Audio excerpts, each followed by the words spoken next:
Hello Philippines, good morning. Once again, nandito naman tayo sa kanto ng Davao Beach Club. Buhat tayo ng panibagong update sa ginagawang turay ongoing Davao Summer Bridge. Ito na po mga ka-viewers ko. Yan o, may panibago silang nilagay na daanan palabas ito eh. Kasi dyan banda makikita po natin mga ka-viewers, may pusti kasi dyan eh. Kaya yung daanan dyan i-condemn na nila. Condemn na yan. Dito na magkuhan. Ito na yung entrance. Yan, ito na po makikita natin. Saka dun sa kabila makikita natin mga ka-viewers. Maraming nag-parking na mga truck. Kasi karga nila yung bakal na materialis eh. Ubos na kasi yung i-deliver nila nakaraan, mga 20 truckloads yun eh.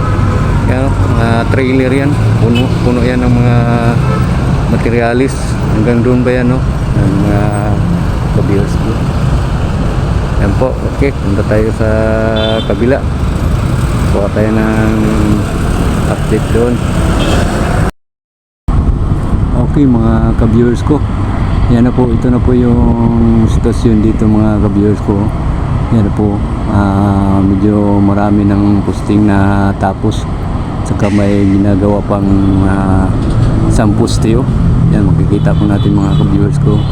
At saka dito banda, yan, nilagyan na nila ng C-pile kasi kapkabin yan, tapos lagyan ng mating, tapos busan, saka lagyan na ng preparation for pusti. Yan po mga ka-viewers ko. Yan kita eh. Yan po yung fabrication nila ng ng kulong. Kasi doon sa kabila din mayroon din doon, pero at saka lagay po nila dito. Yan po makikita po natin viewers. Yan may nilagay sila na na forma yata yan para pangbuhos na pusti na yan eh, pataas. Yan po mga ka-viewers ko.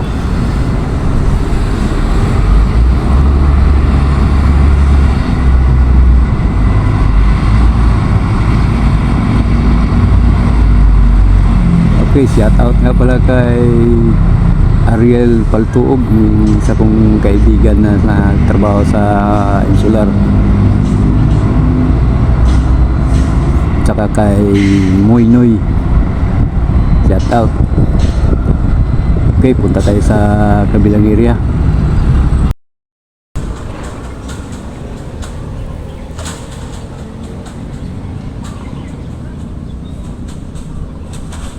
Ito na po mga ka-viewers ko.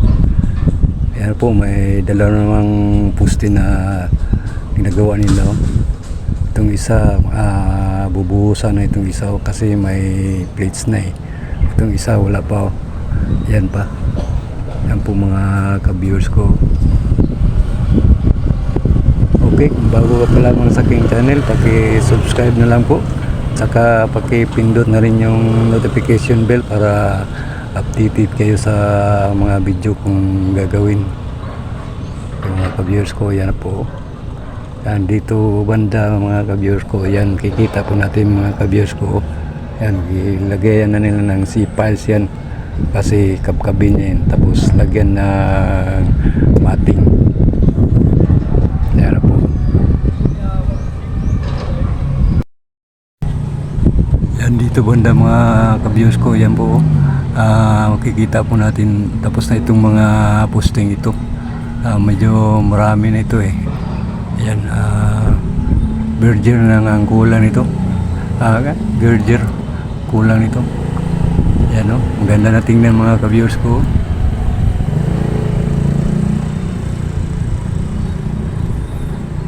Okay, hanggang dito na lang po tayo. Maraming salamat sa panonood nyo. At sana nagustuhan niyo yung video kong ito. Okay, thank you very much. God bless you all.